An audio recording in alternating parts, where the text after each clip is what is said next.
Muy bien, hermanos, ya habiendo orado, vamos a dar comienzo al estudio. No me voy a detener tanto, mis hermanos, en ciertos detalles, porque el estudio referente al gobierno de la iglesia pudiese ser bastante extenso. Bueno, como así, gran parte de los estudios de lo que estamos realizando en relación a la eclesiología pudiesen ser obviamente más extensos, tomarnos muchísimo más tiempo, pero tampoco vamos a hacer algo tan profundo, pero lo importante es que entendamos en esta ocasión, como el pastor bien nos envió el mensaje el día de ayer, vamos a hablar sobre el congregacionalismo y en particular el gobierno de la iglesia. Hace un tiempo atrás, creo que un par de años atrás, tratamos estos temas cuando hablamos de la iglesia.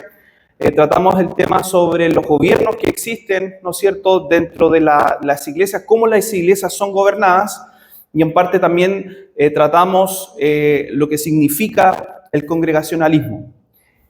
El día de hoy, mis hermanos, en este tema, para introducirles la doctrina de la iglesia, como nosotros conocemos, se entiende en términos teológicos como eclesiología, que es lo que se entiende como el estudio del gobierno de la iglesia. Y es un pilar muy fundamental en lo que es la teología bautista, reformada principalmente o confesional. Y está basado, mis hermanos, como nosotros lo hemos visto a lo largo y en el desarrollo del estudio de la confesión, está basado en el estudio de la palabra de Dios, no está basado simplemente en ideas de un grupo de hombres, sino que en las Escrituras, y esto está articulado también en la comprensión fundamental de lo que son los pactos de Dios, y como bien dice ahí, la segunda confesión de fe de Londres de 1689. Entonces, el gobierno de la iglesia, en rigor, el congregacionalismo, tiene un fundamento sólido en las Escrituras, y es lo que vamos a hoy día estudiar. Pero antes, es importante que entendamos un poco de la historia de la iglesia, cómo se han desarrollado los gobiernos y qué tipo de gobiernos han existido.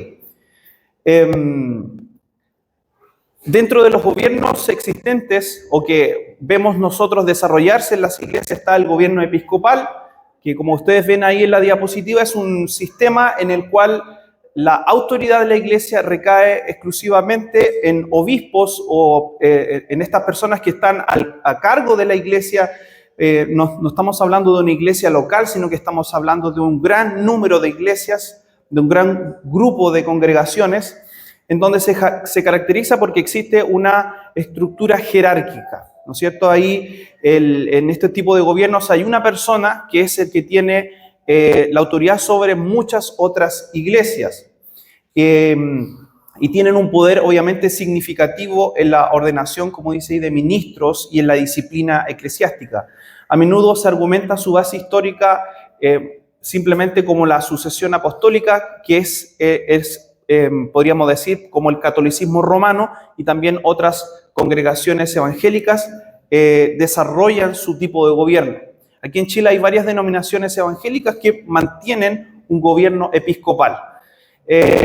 Tiene cosas, obviamente, el gobierno episcopal que nosotros podríamos destacar o rescatar, pero también hay un gran número de cosas que a la luz de las Escrituras no son tan fieles a cómo el Señor ordena que deba vivir la iglesia.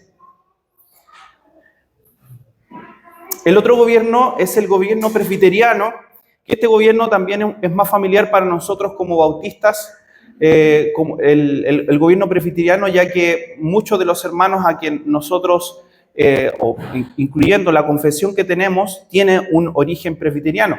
Pero aún así, aun cuando nosotros compartimos muchos conceptos y muchas doctrinas fundamentales, no compartimos el tipo de gobierno que tienen nuestros hermanos presbiterianos.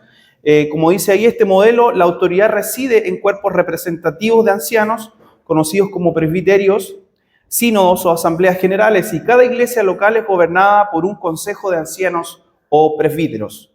Varias iglesias se agrupan bajo un presbiterio regional, que a su vez puede estar subordinado a un sínodo o una asamblea general a nivel nacional, como ocurre. Y esta toma de decisiones dentro de las iglesias se realiza mediante votación en estos cuerpos representativos. En otras palabras, la iglesia como tal no tiene un voto en sí misma, sino que tienen una persona que representa a la iglesia en estos sínodos o en estas asambleas. Entonces, el gobierno presbiteriano tiene una forma que no es igual al gobierno episcopal, pero sí tiene líderes, en este caso ancianos, representantes de cada una de sus congregaciones. Y finalmente, hermanos, está el gobierno congregacional, que, como dice ahí, es un sistema en donde enfatiza la autonomía de la iglesia local. Para cada uno de nosotros, cuando llegamos a este lugar, fue difícil entender lo que significaba la autonomía de la iglesia local, porque no teníamos la costumbre de conocer un gobierno congregacional o una iglesia que tuviese un gobierno de esta manera. Entonces, el que cada iglesia sea autónoma, hermanos, trae muchas cosas o muchos beneficios para el cuerpo de Cristo. Cada congregación, como dice, es considerada una iglesia completa y autosuficiente bajo Cristo, bajo lo que nos enseña la palabra, con la autoridad para gobernarse a sí misma, para tomar decisiones, ¿no es cierto?, dentro de la congregación y también con la participación activa de cada uno de los miembros.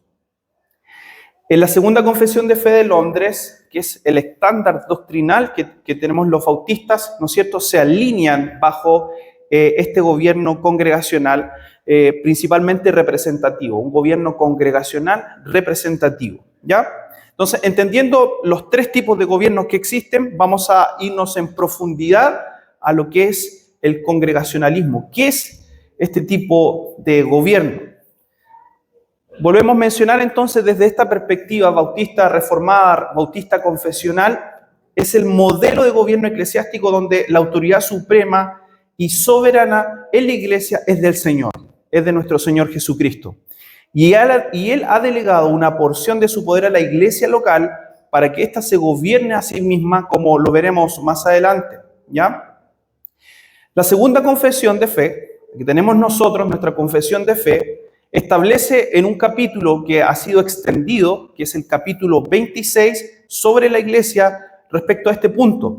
Dice, a cada uno de estas iglesias así reunidas conforme a su voluntad declarada en su palabra, el Señor Jesús ha dado todo el poder y autoridad en cualquier sentido necesario para llevar adelante ese orden en la adoración y la disciplina que Él ha instruido para que lo guarden con mandatos y reglas para el debido y correcto ejercicio y ejecución de ese poder. Es decir, la iglesia tiene esta autoridad, ¿ya? Pero como vamos a ver más adelante, no debemos tomar esto como una democracia, y lo vamos a ver en unas diapositivas más adelante. Aquí les voy a mostrar un libro bastante interesante, no lo había leído, no lo había revisado hasta hace poco tiempo. Se llama La llave del reino de los cielos, de John Cotton. John Cotton fue un puritano en donde él habló hace muchísimos años atrás en relación al congregacionalismo y la importancia que tiene para la iglesia. Y de hecho voy a citar a lo largo del estudio bastante en relación a los dichos de John Cotton. Él en su obra, este libro que ven ahí en portada, cuya eclesiología influyó de manera muy profunda en los bautistas particulares y de hecho parte de lo que nosotros vemos dentro de la confesión también tuvo mucho que ver este autor. Y él señala y explica que la iglesia local es el primer sujeto receptor de todo poder eclesial que debe ser ejercido en su interior. Entonces, como dice ahí, esto significa que la autoridad para gobernar la iglesia, recibir miembros, excluir, disciplinar y elegir oficiales está, ¿no es cierto?, en la autoridad de la iglesia local. Ahora, John Cotton utiliza este concepto de llaves del reino para representar la autoridad delegada por el Señor para nosotros, la iglesia.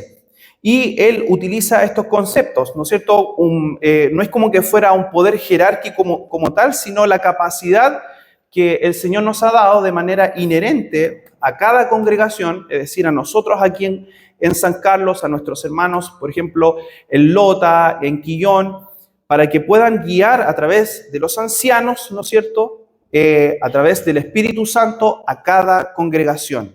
Y de esta manera él explica, ¿no es cierto?, a través de estas llaves que el Señor nos ha entregado como iglesia para llevar a cabo esta misión. Es un excelente libro, hermanos, lo recomiendo su lectura.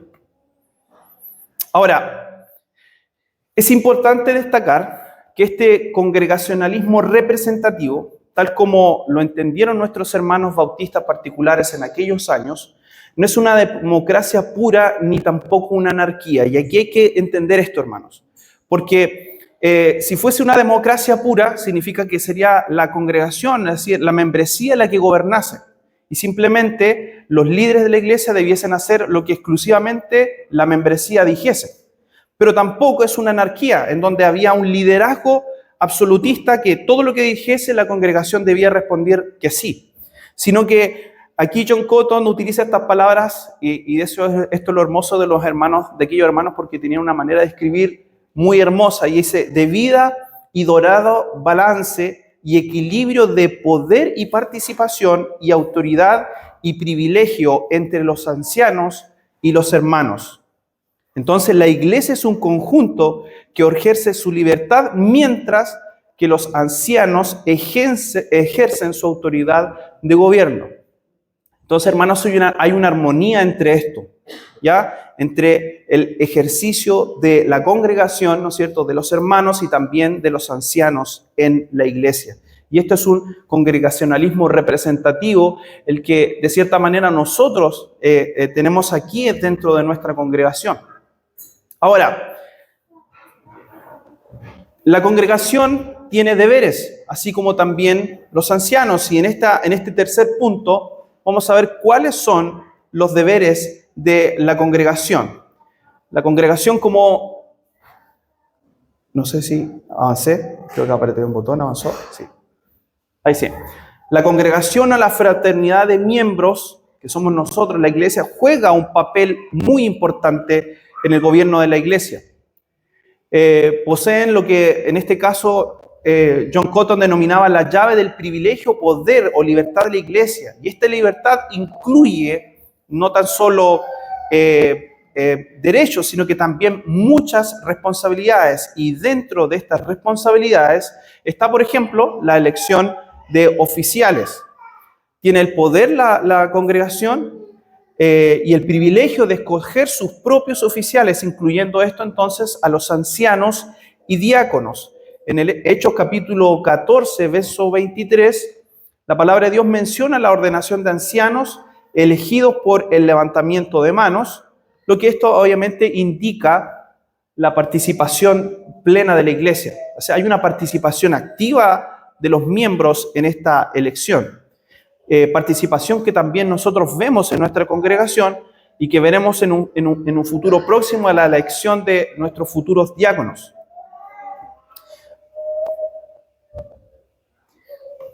Admisión y objeción de miembros. Los hermanos de la iglesia también tienen el poder y la libertad de proponer objeciones justas contra aquellos que desean ser admitidos a la comunión o los sacramentos de la iglesia, ¿no es cierto? Porque en realidad también al momento de ser admitidos nuevos miembros, pudiese ser que algunos de los miembros de la congregación tuviese alguna objeción por algo, ¿no es cierto?, que conociese o tuviese de ese hermano que pudiese no ser un candidato para ser miembro de la congregación.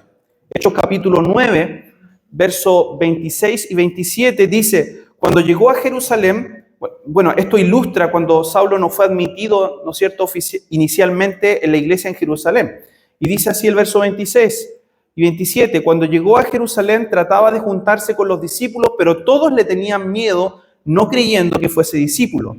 Entonces Bernabé, tomándole, lo trajo a los apóstoles y le contó cómo Saulo había visto en el camino al Señor, el cual le había hablado, y cómo en Damasco había hablado valerosamente en el nombre de Jesús. Entonces la congregación no aceptó de buenas a primeras al apóstol Pablo, ¿no es cierto?, a Saulo en ese minuto, sino que hubo primero una examinación y por temor no quisieron recibirlo dentro de la congregación hasta que fue examinado por los apóstoles. También dentro de las labores de la congregación está la participación en la disciplina. Y esto es algo, hermanos, que es fundamental dentro de la vida de la iglesia. Son situaciones a veces que son un poco dolorosas, son situaciones complejas, difíciles, momentos que creo que ninguno de nosotros dentro de la congregación quisiéramos vivir, ¿no es cierto? Momentos disciplinarios, pero son absolutamente necesarios para la pureza de la iglesia, absolutamente importantes. Y como dice ahí, en caso de escándalos públicos, todos los miembros tienen el poder y el privilegio de unirse a los ancianos en la indagación, escucha y juicio de los escándalos públicos para atar bajo disciplina a los transgresores manifiestos y a los impenitentes y para perdonar a los arrepentidos. Mateo capítulo 18, verso 17 dice: si no lo hiere a ellos, dilo a la iglesia, y si no hiere a la iglesia, tenlo por gentil y publicano, hablando sobre aquellos, ¿no es cierto?, que habían sido impenitentes y que, de cierta manera, hermanos, no es algo que se vio simplemente en aquel tiempo, sino que en el tiempo actual se ven, ¿no es cierto?, situaciones de este tipo, en donde la iglesia debe realizar un juicio. Entonces, es necesario que los hermanos sean instruidos, pero si estos hermanos no escuchan, se debe decir a la iglesia, lo que implica que la iglesia debe realizar un juicio a la luz de las Escrituras, a la luz de lo que la palabra enseña. El apóstol Pablo también, como vemos ahí, dice: reprende la iglesia de Corinto por no haber expulsado a un hombre que había cometido incesto dentro de la congregación, ¿no es cierto?, concediéndoles a los que están dentro todo el poder para juzgar, como también así lo señala la Escritura en 1 Corintios, donde relata esta historia. El capítulo 5, el verso 2 y 12 dice, verso 2: y vosotros estáis envanecidos, ¿no debierais más bien haberos lamentado para que fuese quitado de en medio de vosotros el que cometió tal acción? Y el verso 12 dice: porque ¿qué razón tendría yo para juzgar a los que están fuera? ¿No juzgáis vosotros a los que están dentro? Es decir, la iglesia tiene la potestad de juzgar este tipo de situaciones. A veces no queremos hacerlo, y eso es lo que sucede muchas veces, porque son situaciones complejas, difíciles de manejar. En nuestra naturaleza, hermanos, normalmente nosotros queremos desligarnos de estas situaciones difíciles, ¿no es cierto? Pero esto es lamentable, hermanos, porque muchas de estas situaciones pueden pasar por alto. Y al pasar por alto, hermanos, estamos como iglesia encubriendo pecados. Y eso es algo que no podemos tolerar como iglesia ni como congregación. Entonces, aun cuando sean difíciles, debemos, ¿no es cierto?, como iglesia, tomar esta acción que es ser partícipes de la disciplina. Por eso es que cuando en algún momento somos llamados, y lo veremos dentro de las funciones, ¿no es cierto?, de los ancianos, somos llamados a reunirnos como miembros para juzgar ciertas situaciones, no debemos decir, no quiero participar. Es nuestra responsabilidad como miembros de la congregación ser partícipes, estar ahí presentes, ¿no es cierto?, por amor también a la iglesia y a nuestros hermanos. Otra labor importante es el retiro de la comunión, de lo que ya veníamos hablando. Dice: en casos donde la iglesia carece de autoridad para excomulgar a quienes persisten en el error, como a todo el presbiterio, tiene la libertad de apartarse, ¿no es cierto?, de su comunión. Y esto es algo, hermano, complejo, porque se puede dar una situación extrema también, en donde puede haber un anciano que se aparte, ¿no es cierto?, de la verdad bíblica, o que sus acciones sean reprochables. La iglesia puede apartarlo de la comunión como tal, ¿no es cierto? Y ahí vamos a ver también, hay mecanismos en los cuales se puede llevar a cabo este tipo de situaciones, que son situaciones complejas, difíciles, hermanos, pero sí la congregación tiene que tomar acción y tiene la autoridad en las Escrituras para poder hacerlo. Ahora, vimos las labores de los ancianos, pero también de la congregación, pero también los ancianos tienen acciones importantes que realizar dentro de la congregación. Estos conocidos como ancianos, ¿no es cierto?, también obispos o pastores, son los oficiales designados por Cristo para gobernar la iglesia.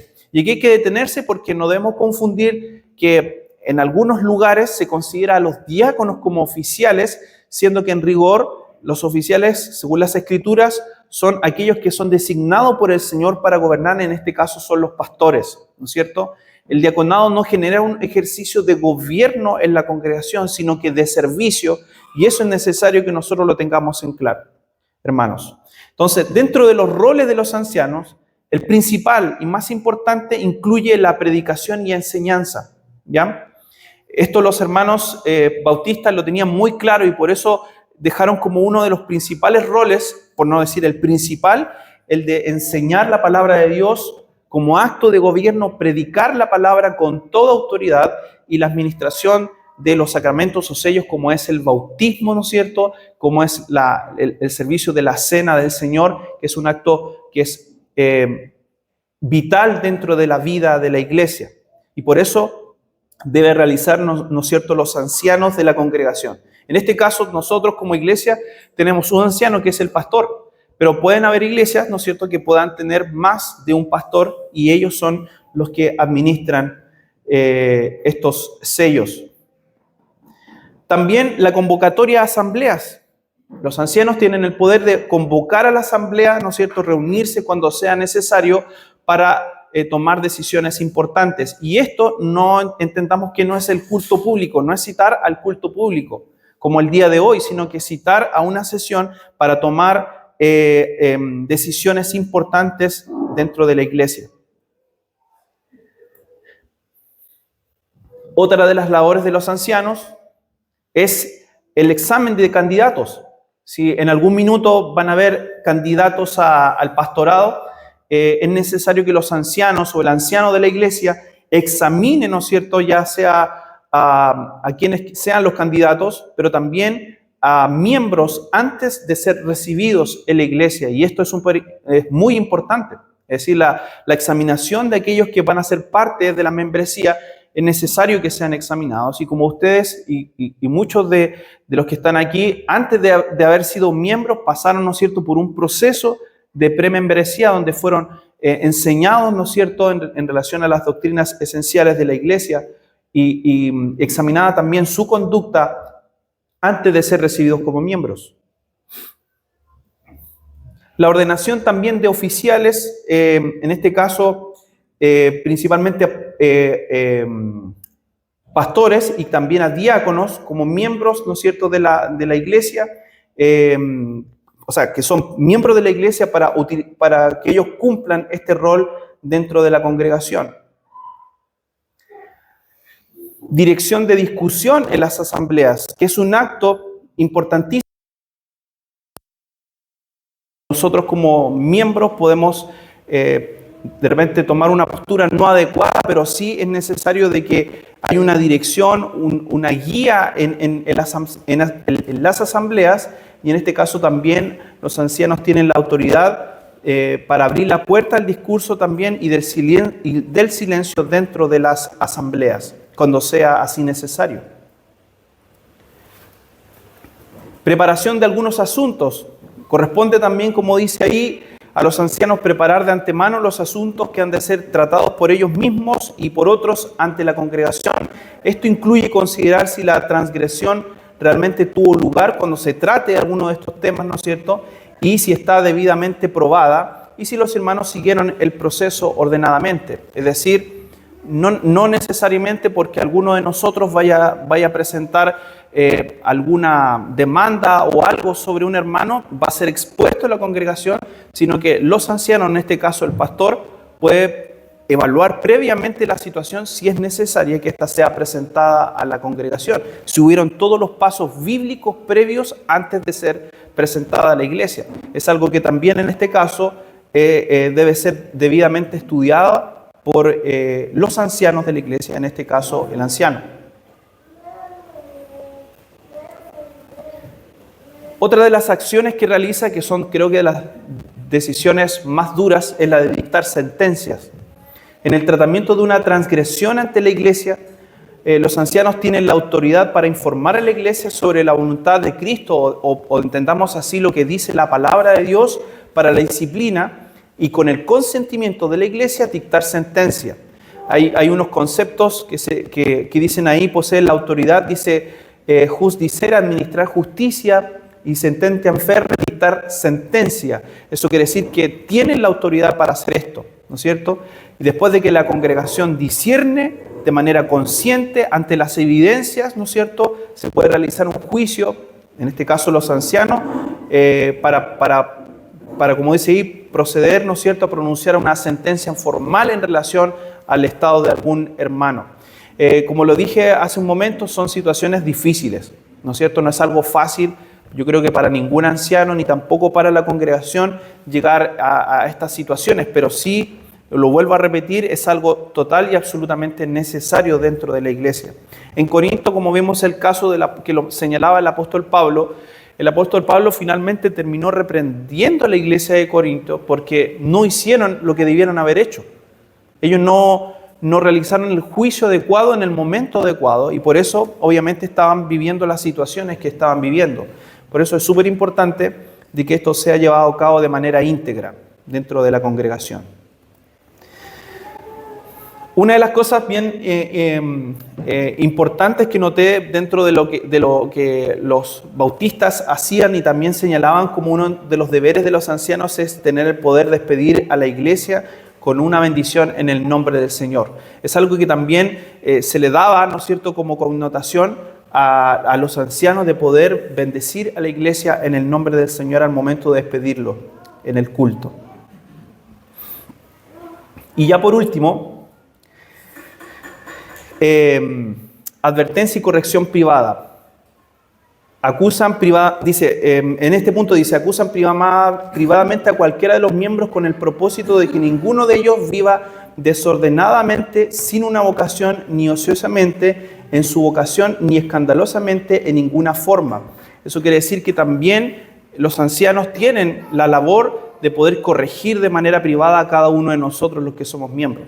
Si somos descubiertos viviendo de manera desordenada, el anciano tiene, ¿no es cierto?, la autoridad para poder reprendernos en nuestra manera de vivir. Y de hecho es parte de la vocación que tienen los ancianos, de poder corregir a la iglesia no tan solo a través de la exposición de la palabra, sino que también de manera individual cuando sea el caso o existan los casos para eso. Separación en casos extremos, en casos de que la iglesia caiga en blasfemia contra Cristo y en el rechazo obstinado y la persecución del camino de la gracia, y no se puede esperar ayuda de un sínodo, los ancianos tienen el poder de apartarse o separar a los discípulos de ellos y llevarse a las ordenanzas con ellos. Ahora lo voy a explicar de manera más simple. Pueden haber el caso contrario. ¿Qué sucede si en una congregación, la congregación es la que se desvía? Es decir, ya no quieren oír la sana doctrina, no quieren oír la palabra de Dios y se apartan a través de otras prácticas dentro de la iglesia y quieren incluir prácticas que no son aprobadas por la palabra de Dios.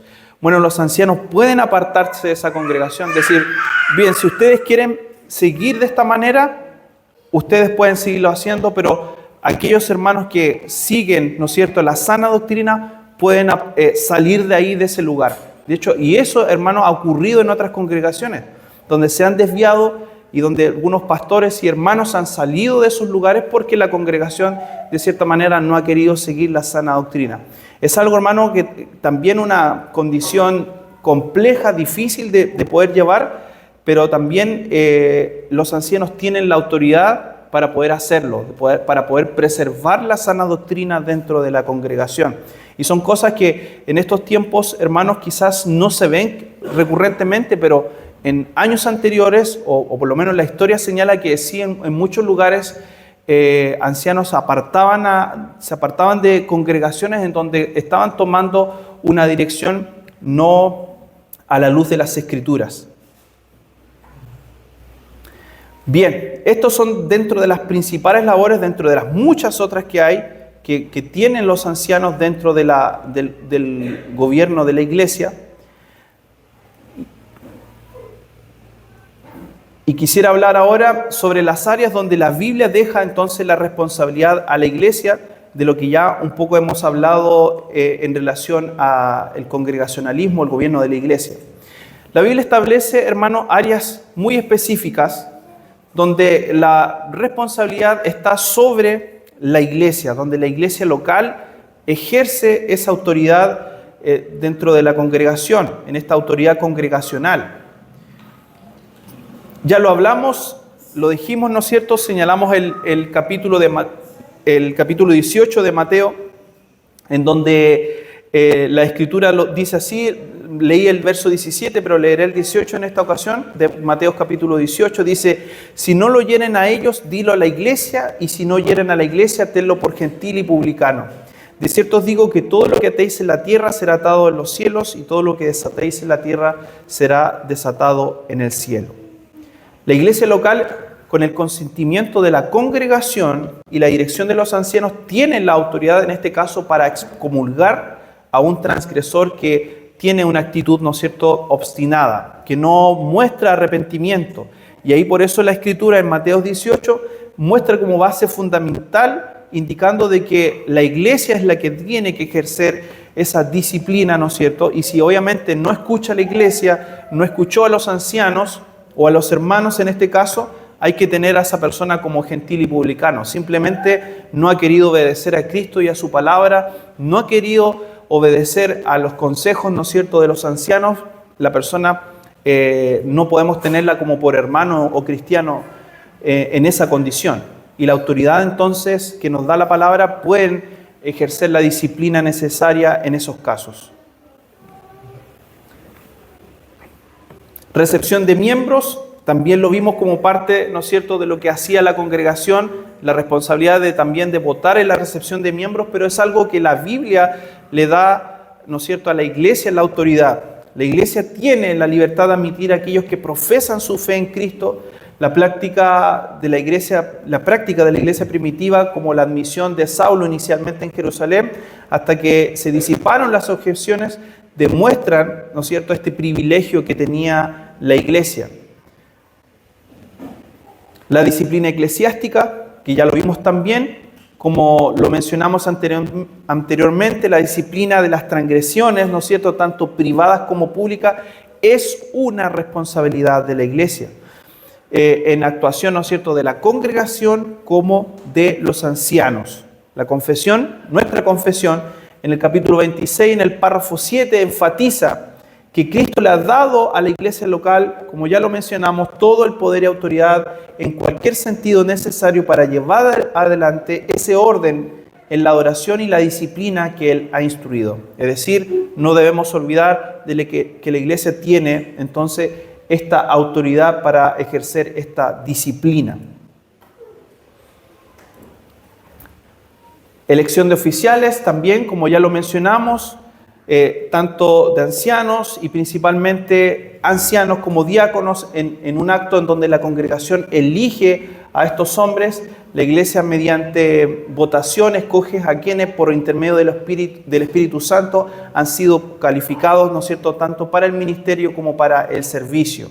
Es importante destacar, hermanos, de que a la luz de las Escrituras, la congregación fue la que y es la que elige a los diáconos. Por ende, es importante que nosotros consideremos al momento de elegirlos a nuestros hermanos diáconos que cumplan, ¿no es cierto?, con aquellas características que señalan las Escrituras.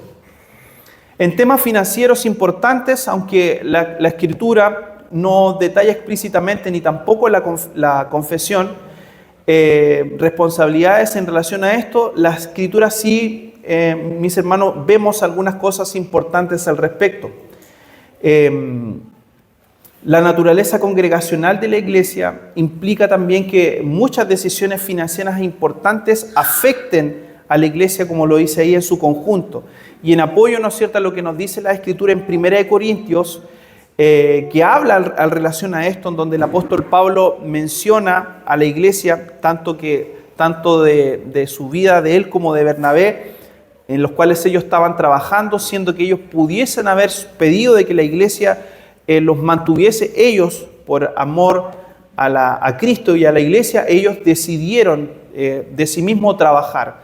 Pero también ellos en este pasaje, en el capítulo 9, en el verso 13, dice: ¿no sabéis que los que trabajan en las cosas sagradas comen del templo y los que sirven al altar del altar participan. El verso 14 señala, así también ordenó el Señor a los que anuncian el Evangelio que vivan del Evangelio. En rigor, el apóstol Pablo, enseñándoles y señalando lo importante era de que también la iglesia se preocupase, ¿no es cierto?, del sostenimiento del ministerio, de la obra. Y en este caso, ellos, para no poner obstáculos en los hermanos, decidieron de manera puntual ellos realizar trabajos, ¿no es cierto?, para sostenerse a ellos mismos. Pero la iglesia, hermanos, sí tiene una responsabilidad importante en los temas financieros de la iglesia, en el sostenimiento, ¿no es cierto?, en este caso de los ancianos, y también el sostenimiento de la obra del Señor. Es una responsabilidad que tenemos cada uno de nosotros en la iglesia.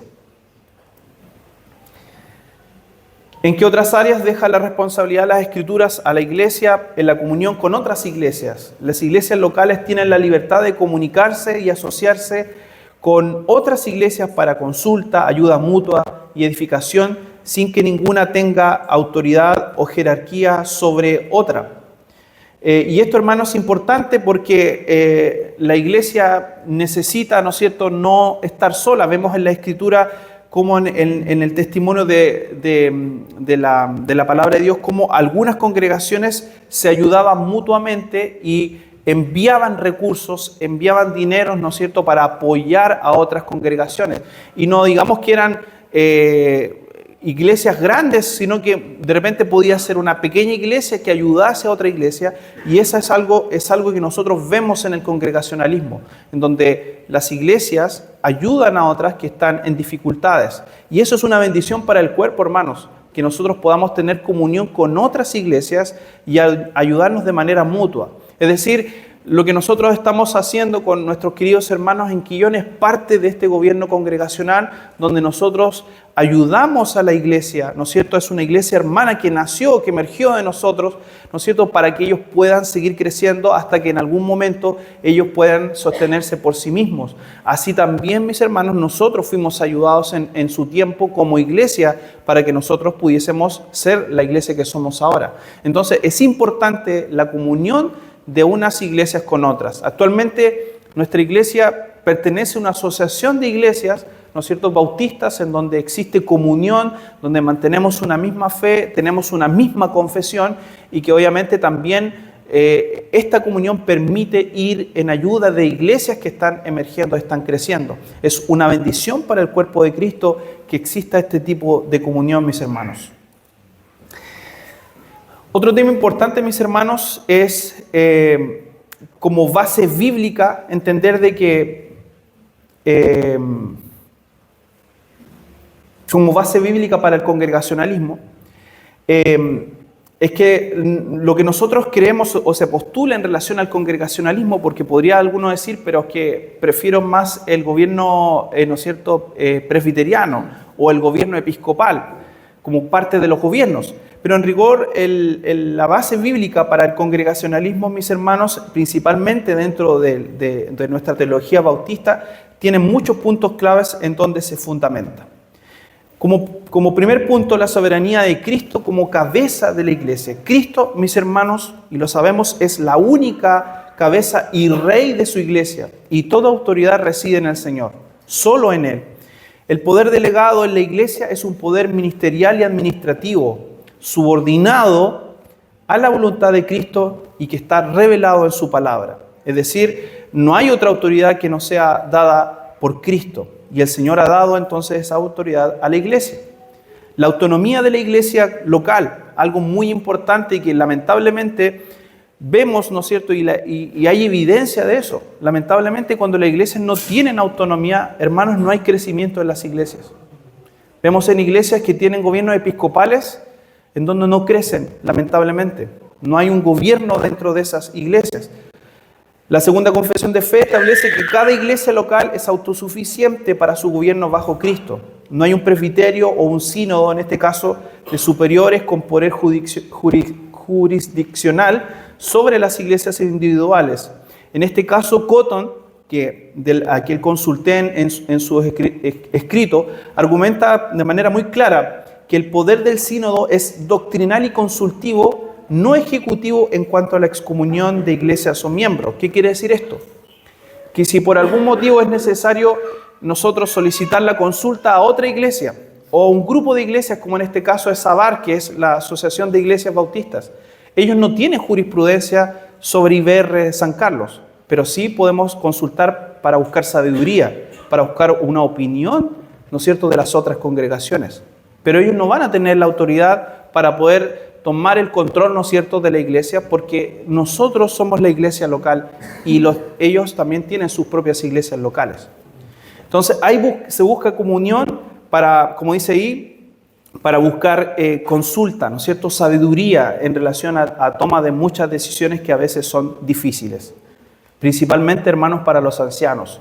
A veces como congregación tendemos a ver que hay cosas que se pudiesen resolver de manera más simple, pero no es diferente estar en la autoridad y entender lo que significa al momento de tomar decisiones. La naturaleza del nuevo pacto. El nuevo pacto, mis hermanos, que es lo que nosotros entendemos como parte de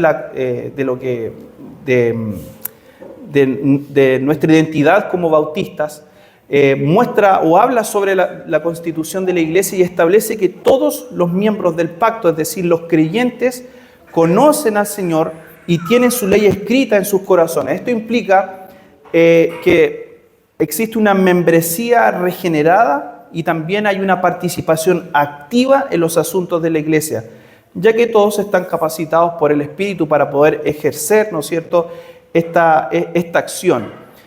Cuando uno de nosotros pasa membresía es porque hay un testimonio de nuestra conversión.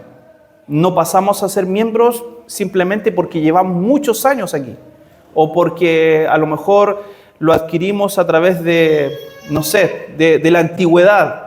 No, sino que tiene que haber una demostración, ¿no es cierto?, una evidencia de la obra del Señor. Y es así como, de cierta manera, los hermanos que pasan a membresía logran, ¿no es cierto?, ser miembros de la iglesia. Hay una membresía regenerada.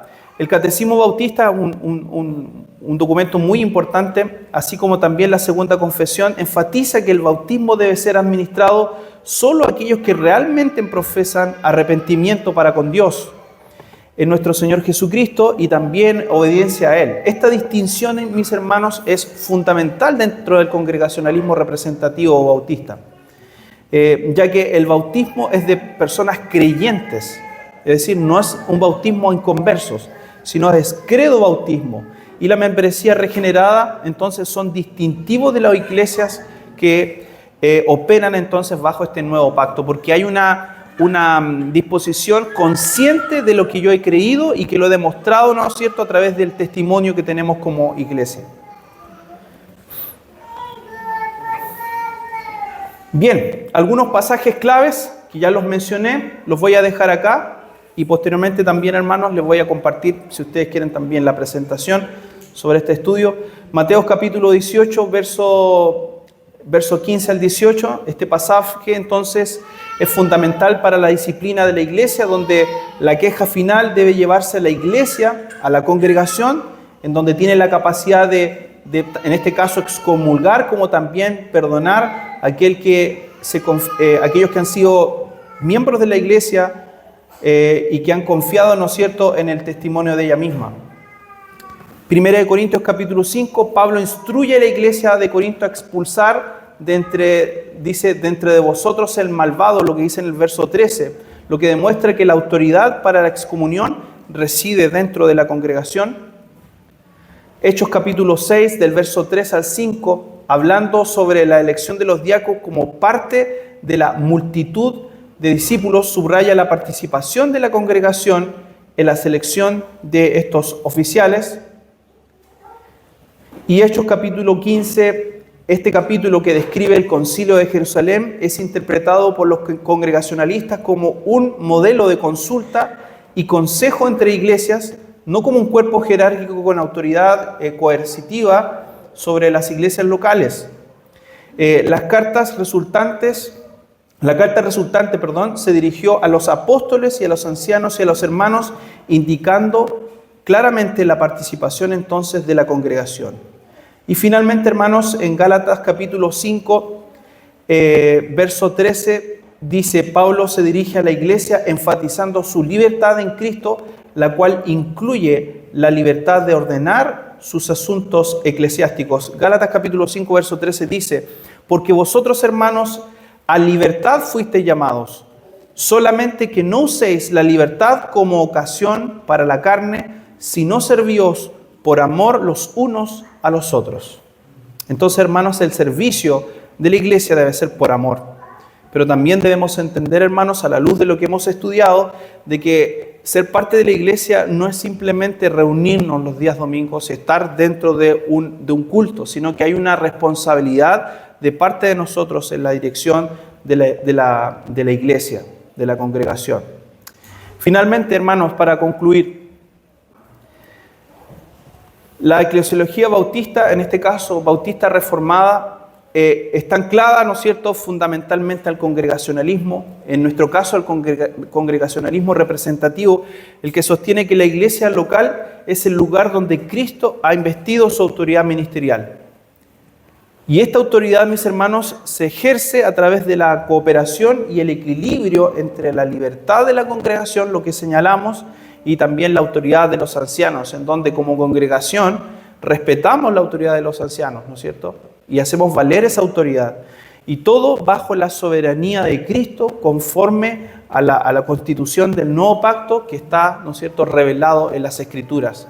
Debemos entender entonces, mis hermanos, de que Dios ordenó que existiese este tipo de orden por amor a la iglesia, ¿no es cierto?, y entendiendo de que esto edifica a la congregación. Con esto la iglesia crece.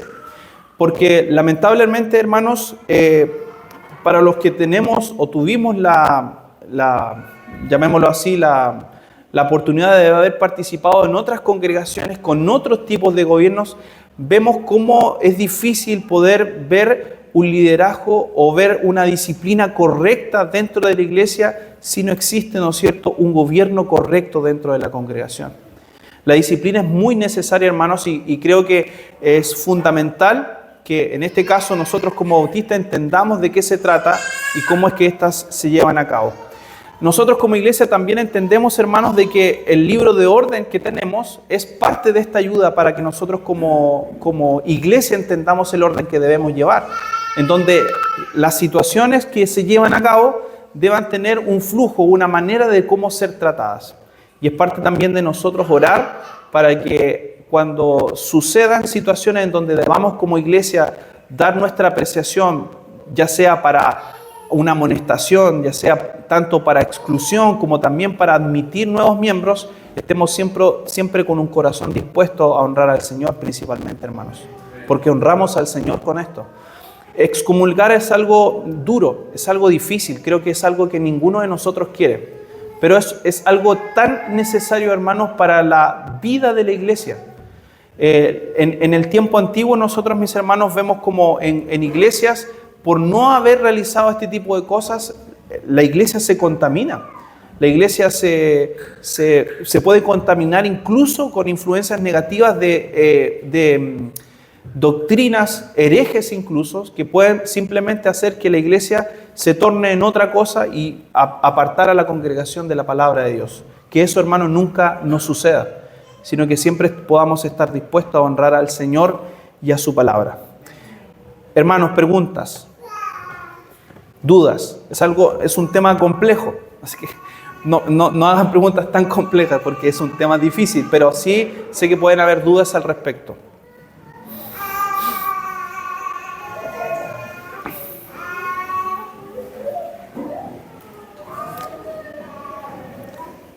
Sé que pueden haber dudas, hermanos, va a haber un momento para poder después quizás compartir dudas que puedan tener y les voy a compartir esta presentación. Lo que sí puedo decirles que ha sido muy enriquecedor, hermanos, leer sobre la historia de la iglesia y cómo hombres como en este caso John Cotton influenciaron de manera muy positiva a la iglesia en cuanto al gobierno, en cuanto a cómo ellos debían vivir como iglesia.